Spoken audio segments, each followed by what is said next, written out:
માતાજી, જય સોમનાથ. નાના મોટાને દિવસ 5 કિલોમીટર માટે 10 દિવસ પૂરા થઈ ગયા અને આજથી સફર એક નવા લેવલ ઉપર છે. 2 જણા આવી ગયા છે આજે.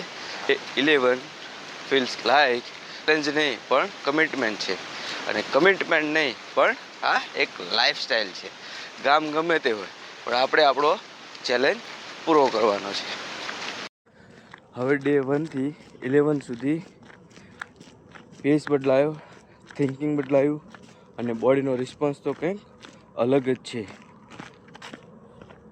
હવે 5 કિલોમીટર વોક નહીં, ઇટ ઇઝ રિધમ.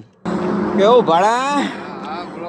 કેવું લાગી રહ્યું છે? બહુ સરસ લાગ્યું. ગરમી થઈ ગઈ છે મિત્રો. દિવસ 11 મને એક વાત શીખવી. Consistency show who you are, even with motivation fade. 5 kilometre કરીને આપણને એ સમજાયું કે જીત એ ડિસ્ટન્સમાં નથી પણ ડિસિપ્લિનમાં છે. આપણે જો ડિસિપ્લિન હશું, આપણું માઇન્ડ સ્ટ્રોંગ હશે ને, તો આપણી જીત ફાઇનલ છે. ચલો, હજુ આપણે 2.5 કિલોમીટર બાકી છે, કરી નાખીએ પૂરું. ક્યારેક તો એવું લાગે છે કે ટાઈમ નથી, મૂડ નથી, બોડી રેડી નથી, પણ જો તમે નહીં ચાલો તો તમારો ગોલ પણ નહીં ચાલે. જો પરસો વાર દીધો ટોપી સાથે. પહેલા દોડી નાખો ને 5 કિલોમીટર એટલે ભૂક્કા ટોપી જાય ગાતી જાય ભાઈ. એટલે શીખવાડી દીધું, પણ તમે હજુ બેઠા હોય, હુઈ રહ્યા હોય તો જાગી જા મિત્રો. આગળ કઈ દેખાતું નહીં, ઠેબો બેબો આવે પડતી.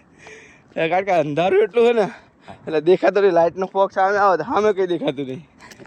હવે આ 5 કિલોમીટર કરતા બ્રીથિંગ સ્મૂથ છે અને સ્ટ્રેન્થ લોંગ છે.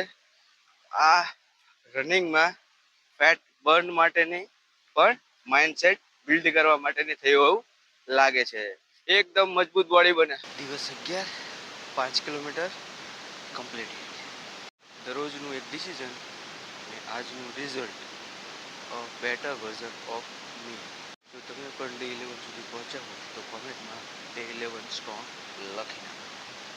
Not perfect but